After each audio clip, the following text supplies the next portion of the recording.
Viver Eficiente! Sejam bem-vindos a mais uma edição. E se vocês quiserem entrar em contato com a nossa produção, vocês já sabem. É só entrar no nosso perfil de Instagram, @vivereficiente, e mandar um direct que a gente vai responder para vocês, tá bom? E aproveitando, nós trouxemos para cá hoje um assunto muito importante, que realmente veio como sugestão de pauta de lá. E a gente vai falar sobre o mercado de trabalho e pessoas com deficiência. Mas para falar desse assunto, eu trouxe uma especialista, a psicóloga Regiane Pinheiro. Regiane, seja bem-vinda. Olá, muito obrigada pelo convite. A gente que agradece você ter aceito. Estou aqui querendo contribuir, espero contribuir um pouquinho aí com a minha experiência. Depois de 15 anos trabalhando no assim mercado. Espero. Tem bastante para contribuir. Então vamos lá. Gente, mercado de trabalho. A gente sabe que existe a lei de cotas. E a lei de cotas, ela obriga as empresas a terem um quadro de funcionários com deficiência. Então, a gente sabe que a partir de 100 funcionários, são 2%. De 100 a 200. De 201 a 500, 3%. De 501 a 1.000, 4%. E acima de 1.001, são 5% dos funcionários que precisam ter. Mas a gente tem aquela coisa, os dois lados da moeda que precisam ser avaliados. As empresas que têm medo de contratar as pessoas com deficiência, porque a gente fala muito da questão do capacitismo, as pessoas acham que as empresas não podem, que as pessoas com deficiência não são capazes, mas em contrapartida a gente tem as pessoas com deficiência que ficam daquele lado da procrastinação. Eu vou estudar amanhã eu faço curso. Então vamos discutir tudo isso com uma psicóloga, certo, Rê? Eu acho que você pode esclarecer muito bem pra gente esse assunto. Quando a gente fala de inclusão, a gente começa por onde? Eu penso que quando falamos de inclusão, a gente precisa começar com as famílias. Perfeito. Né? Então, eu gosto de fazer uma associação com os grupos sociais. Né? Então, primeiro, o grupo social que você é inserido é a sua família. Segundo, a escola. Terceiro, trabalho. Então, se a gente traz e carrega uma cultura já da família, né? Uma cultura que, puxa, eu tenho um filho com deficiência, e aí eu tento poupar o meu filho e acolher e proteger meu filho de tudo, eu acabo estendendo isso para a escola e, consequentemente, isso vai para o mercado de trabalho. Mas você sempre tem que estar motivando o seu filho a ir além. Exatamente, independente da deficiência. exatamente. Eu entendo que existe uma deficiência, né? Então, existe uma pessoa com deficiência, ela tem limitações, mas ela tem capacidades. Sim. Né? Ela tem dificuldades, ela tem algumas questões que precisam, que ela não tem a facilidade de, mas ela tem potencialidades que precisam ser desenvolvidas. Então, a começar, né, pensando um pouquinho na escola, né? Onde que entra a escola nessa situação e nessa cultura que eu quero dizer. Eu acho que quando um pai e uma mãe procuram uma escola que quer inserir o seu filho num projeto de inclusão, então muitas vezes a família ela busca uma escola assistencialista. Então muitas vezes o pai ele vai pela preocupação, puxa, eu quero inserir meu filho no coletivo, eu quero que meu filho esteja no coletivo, quero que ele seja incluído nesse sistema, mas ao mesmo tempo eu necessito de uma atenção individualizada para o meu filho. E nem sempre há essa necessidade de acordo com a deficiência daquela criança, daquele aluno. Cada caso é um caso. Cada caso é um caso. Lógico que a gente sabe que tem casos totalmente com dificuldades e limitações muito grandes, sim, mas outros casos que não. Então, quando a gente tem esse trabalho e essa cultura de buscarmos uma inclusão assistencialista, você acaba não desenvolvendo potencialidades. E aí, infelizmente, alguns casos se apegam na deficiência e não nas potencialidades. Que é isso que a gente fala, né? As famílias, às vezes, elas ficam tanto naquela coisa da superproteção, a gente entende, o mundo realmente é preconceituoso, a gente sabe disso. Mas a gente tem que realmente motivar as crianças, sejam elas com ou sem deficiência, a procurar as suas qualificações desde pequeno, porque a gente sabe que a educação é o berço de tudo. É onde a gente vai começar, o profissional é ali. Sim, sim. E aí quando você faz esse trabalho com a criança, né, e muitas vezes a escola acaba caindo aquela questão do paradigma da escola ou, muitas vezes, os pais buscarem notas. Então, assim, eu quero que meu filho... Qual foi a nota do meu filho? O pai não está preocupado em perceber o quanto ele se desenvolveu dentro daquele conteúdo e dentro das limitações dele. O pai está preocupado com a nota, que ele tire a nota. Essa questão de ter a igualdade. Poxa, eu quero que meu filho tire a nota máxima, a nota média da escola é 7, é 8. Meu filho tirou 7, 8? Não, ele não tirou 7, 8. Mas ele tirou um 5 e dentro das as limitações dele, poxa, ele se desenvolveu. Então, isso tem um resultado e precisa ser valorizado. Não como algo que é um paradigma, poxa, todo mundo tirou aquela nota. Não, meu filho teve um desenvolvimento e não precisa ser exatamente como aquela turma, porque ele tem algumas limitações, mas justamente aí que a gente trabalha, ele tem muitas potencialidades. E vai desenvolvendo ao longo. Exatamente, vai se desenvolvendo ao longo dos anos e, consequentemente, você está trabalhando a criança para a autonomia.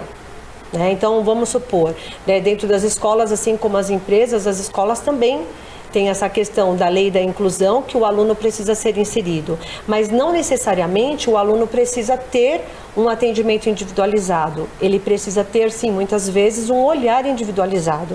Você saber que aquela criança tem algumas dificuldades, mas você precisa explorar o que ele tem de potencial. E é isso que a gente carrega para o mercado de trabalho. Né? E esse ponto que você falou é muito importante, porque quando o profissional vai para o mercado de trabalho, ele escuta, às vezes, dos colegas, você sabe que você só está aqui por causa da lei de cotas, né? Você só está aqui por obrigação de lei. Então, e às vezes a pessoa está num cargo que é competência dela, que ela se formou para aquilo, mas vem o colega querer puxar o tapete do coleguinha, querer derrubar a autoestima dele, falando que é só por uma obrigatoriedade da lei. Porque acha que o deficiente tem que ter cargos inferiorizados, salários mais baixos e tudo mais. E eu acho que essa cultura também a gente precisa quebrar, né? Qual que é o papel da empresa? Eu penso que, assim, você falou uma coisa bem, bem importante. Acho que é a gente quebrar essa cultura do assistencialismo e a gente quebrar a cultura de se apegar nas incapacidades e pensarmos nas potencialidades. Né? Então, existe, eu concordo que existe, sim, no mercado de trabalho, esse olhar, puxa, não tem condições para essa vaga. Mas também existe a via de mão dupla, né? O olhar de, poxa, eu estou conseguindo essa oportunidade porque, na realidade, eu sou uma pessoa com deficiência, né? Então, eu preciso explorar o que eu tenho de melhor, né? Então, eu vou chegar, eu acho que tem que ter esse olhar da empresa de incluir, começar a chamar essas pessoas para um processo seletivo, né? E entender, né, dentro desses currículos, provavelmente a pessoa, ela divulga e fala qual é a deficiência, até para entender se aquela vaga que você está pleiteando, que você está buscando aquele candidato, atende à necessidade daquela deficiência também, né? Não é qualquer deficiência e não é qualquer vaga. Então, é a questão da pessoa certa no lugar certo. Tem um autor que é o Eduardo Ferraz, que ele fala justamente disso, a pessoa certa no lugar certo. E isso depende do olhar da empresa, isso depende também do olhar do candidato. Então, é a visão não do vitimismo, mas a visão de, poxa, eu estou concorrendo uma vaga, e eu estou buscando essa vaga, mas eu também estou ali naquele momento avaliando se aquela empresa também tem o perfil que eu estou buscando. Exato. Né? Então, esse olhar de via dupla, né? As responsabilidades da empresa de incluir, né? Oferecer acessibilidade. Oferecer, exatamente, acessibilidade, oferecer a questão logística, a questão de ferramentas, a questão de capacitações e treinamentos. Salário justo. Salário justo, compatível com, né, a vaga. A contratação de acordo com o perfil. Poxa, aquela pessoa tem limitações, mas para aquela vaga ela consegue se desenvolver e eu estou dando realmente ferramentas e subsídios para que ela desenvolva. Né? Então, existe os dois lados. E o sentimento de pertencimento, né? Na verdade, proporcionar o sentimento de pertencimento. Porque não tem esse olhar, poxa, a pessoa está sendo contratada porque, na verdade, ela tem uma deficiência. Não, ela tem uma deficiência, ela está sendo contratada pela capacidade, pelo perfil. E a gente briga muito aqui no programa, que a gente fala que a deficiência, ela é apenas uma característica da pessoa. Ela não é o fator decisivo. Você foi contratada porque você é cadeirante, ou porque você é uma pessoa cega, intelectual. Não, você foi contratada porque você estudou para essa vaga e merece ter essa oportunidade. Que eu acho que é eliminar o capacitismo. Sim. E uma coisa bacana, né, que a gente vê aí vários casos, várias histórias de vida. A pessoa, ela tem uma limitação, ela tem uma deficiência e ela super desenvolve uma outra habilidade que ela acaba sendo desenvolvida de maneira muito aguçada. Ela tem uma sensibilidade maior num outro aspecto do qual ela não tem aquela deficiência. Exato. Então, é explorar o que ela tem de melhor para oferecer, né? E realmente a pessoa com deficiência ter esse olhar, a questão da autoestima. Estou sendo contratada pelas minhas habilidades, pelo que eu sei de fazer de melhor, pelo que eu tenho de potencial, não pela minha limitação. Mas eu concordo que tem que ter o olhar também do outro lado da empresa. Estou contratando um profissional e não uma deficiente. E não a obrigatoriedade de uma lei de cotas. Estou contratando sim um colaborador, um funcionário capaz que tem uma deficiência. Aí é uma outra questão. Que eu acho que isso é importante também para as pessoas se valorizar. E eu acho que as pessoas com deficiência, não sei se você vai concordar comigo, elas não merecem, elas por si só, pela capacidade, elas não têm que aceitar uma vaga inferior à capacidade dela. Que muitas que estão no mercado de trabalho, eu preciso trabalhar, então essa é a única vaga que tem, então é esse emprego que eu vou aceitar. Isto também cai na situação da autoestima, né? Sim. Porque, na verdade, eu estou buscando essa vaga, eu preciso dessa vaga, mas ela não atende o meu perfil. E aí eu acredito que isso vai potencializar o meu sentimento de inferioridade, o meu sentimento de incapacidade. E aí isso acaba gerando a frustração. Exatamente. E até para nós, que não temos uma deficiência, quando você é contratado por aquilo que você não tem uma habilidade, você não tem uma desenvoltura e você não faz bem aquilo, você começa a se sentir inferiorizado. E isso não tem a ver com deficiência, isso tem a ver com contratar a pessoa certa para o lugar certo. Que isso que eu acho que está faltando também, né? Sim. Eu acho que falta, assim, a gente colocar isso na balança e ter os dois lados. As pessoas realmente, elas conseguirem fazer esse parâmetro. Sim. Aí eu não vou aceitar essa vaga, vou procurar uma vaga porque eu tenho capacidade. E a empresa também de não ficar nessa. Eu vou só contratar o bonitinho, o inzinho para preencher. Que eu acho que é isso que a gente briga bastante, né?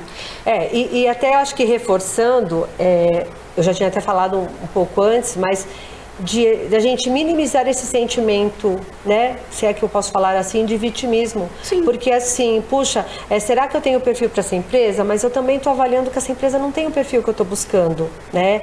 É uma via de mão dupla, tem que ser bom para mim também. Claro. E pensarmos que a empresa está precisando contratar. E eu estou precisando de um trabalho. Então, ambos têm a sua necessidade. Eu que preciso trabalhar e a empresa que está buscando um bom profissional. Então, estamos no mesmo pé de igualdade. Né? Então, é a gente ter esse olhar. Mas eu só consigo ter esse olhar quando eu vejo uma deficiência não como limitação, mas como desenvolvimento de potencialidades. Né? E isso leva um processo que vem da infância, que vem da escola, que vem da família. Que vem da cultura social. Na cultura social, perfeito. A sociedade fica nesse meio. E tem um mito que todo mundo acha, que pessoa com deficiência não pode ser demitido. Gente, pode. Tá? Ele só vai ser substituído por outra pessoa com deficiência, que isso é o que a lei obriga. Mas ele vai ser substituído por uma pessoa com deficiência com capacidade para exercer aquela função. Porque as empresas também ficam com medo disso. Eu vou contratar uma pessoa com deficiência, não vai dar conta do recado, e aí vai ficar aquele... Você fez uma colocação importante com relação à empresa, e eu falo como as coisas estão todas interligadas. Sim. Porque o mesmo ocorre na escola. Né? Se eu tenho uma criança e um aluno com deficiência, né? E a escola fez toda a acessibilidade, proporcionou toda a acessibilidade, o atendimento individualizado, se é o caso, uma adaptação curricular, as ferramentas, todas adaptadas àquela e necessárias àquela criança, e ela não atingiu o resultado, ela pode ficar retida. Que é outro mito também. Desde que o colégio, desde que a escola tenha oferecido todas as acessibilidades de comunicação, de inserção, de integração, de tudo. Aí, realmente, a escola tem essa condição de reprovar, assim como a empresa tem a condição e tem o poder, se é que a gente pode dizer assim, a autonomia, na verdade, de demitir, caso a pessoa não se enquadre. Eu sou contratada porque eu tenho uma deficiência, mas eu não sou dedicada no trabalho, eu não sou pontual, eu não sou comprometida.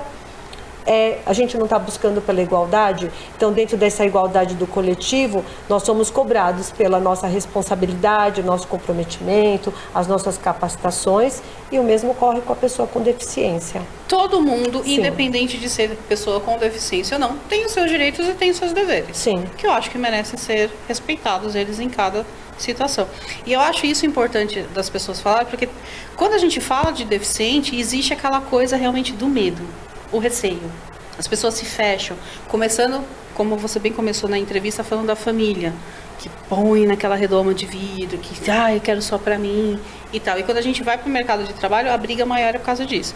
Eu sou a favor da lei de cotas, porque sem a lei de cotas a gente não teria as oportunidades, mas também sou contra a lei de cotas, porque a lei de cotas ainda, as pessoas não entenderam, depois de 20 anos de existência dela, eu já tenho um pouco mais do que isso, as pessoas não entenderem que realmente tem que ter, a gente fala tanto de igualdade como você bem colocou, e as pessoas ainda ficam tentando diferenciar alguma coisa, uma hora aqui, outra hora ali. Então, assim, a gente vai colocar todo mundo na mesma balança, e se a gente fala de direitos, os direitos é para todos, e se a gente fala de deveres, os deveres também é para todo mundo. Eu vejo como é importante a gente ressaltar o seguinte, né?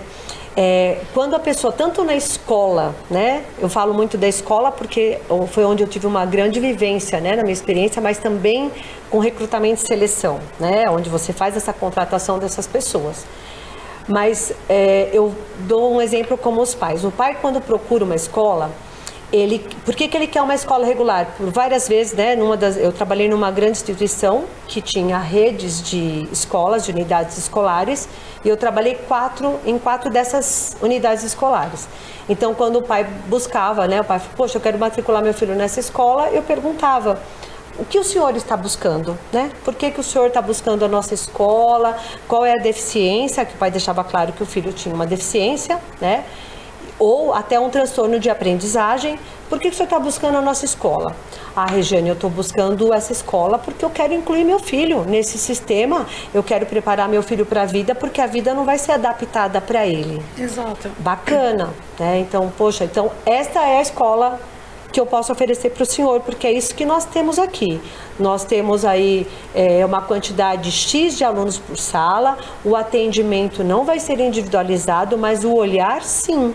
E lógico, né? Dependendo a deficiência, existem as adaptações necessárias e específicas, de acordo com as especificidades de cada deficiência. E aí, esse aluno entrava. Então, alguns momentos, em algumas situações, eu tive alguns conflitos, porque os pais buscavam essa escola inclusiva para que entrasse nesse coletivo. Ele não queria uma escola especial, porque os pais entendiam, né? E a maioria, e isso tem sentido, que você está segregando as deficiências e não inserindo a pessoa com deficiência.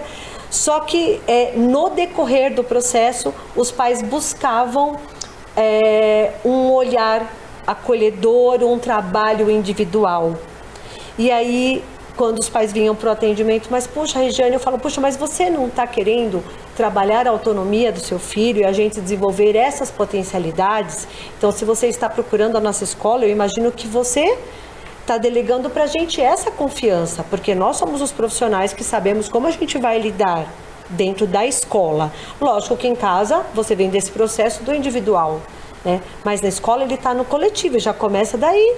Ele saber lidar e trabalhar no coletivo. A escola ensina tudo. Tudo, a vida. Né? Na verdade, a escola é o laboratório da vida, é onde você aprende a conviver, né?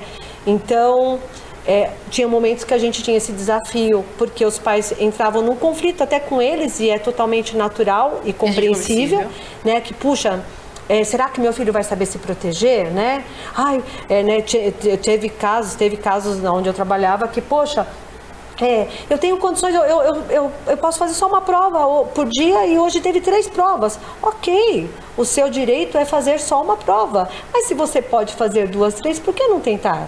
Né? Então, trabalhar o potencial, né? E não usar, na verdade, eu vou falar uma palavra forte, mas usar esta deficiência como uma muleta. Não. Na verdade, você tem essa deficiência, mas eu volto a ressaltar, você tem potencialidades que precisam ser desenvolvidas. Claro. E o que eu acho que, na verdade, assim, quando a gente fala realmente das potencialidades das pessoas, a gente tem que valorizar como um todo. Então, eu acho que justamente isso, vindo da família, a família começar a incentivar e não passar a mão na cabeça. Se você errou, você vai aprender. Se você não fez, você vai lá. Então, aquela coisa também de passar automaticamente, Sim, ele é deficiente. sim. Então, não, eu acho que isso é um dos erros cometidos. Que eu acho que precisa realmente urgentemente mudar. Porque a pessoa sempre vai ter aquele, tipo assim, a pessoa tá com dó de mim, então... E pra autoestima, eu acho que da pessoa também não é legal. Que você está falando uma coisa importantíssima, porque assim, é a preocupação como um todo, tanto das famílias nas escolas, quanto também do profissional no mercado de trabalho, de estar preocupado com o resultado e não com o processo. Exato. Então, por exemplo, dentro de uma escola, o pai está preocupado com o resultado da prova, a nota, mas não de fato, nossa, essa questão meu filho acertou, né? Por exemplo, eu tive uma experiência numa das escolas que eu trabalhei, que a prova, né, dependendo da deficiência, então a prova é de múltipla escolha, não é uma prova que a criança precisa contextualizar aquele tema. E aí o que aconteceu? A criança, ela deu uma resposta que não estava dentro das questões e as respostas de múltipla escolha, mas ela deu uma outra resposta muito mais complexa do que o que estava lá. Então, complexa e certa.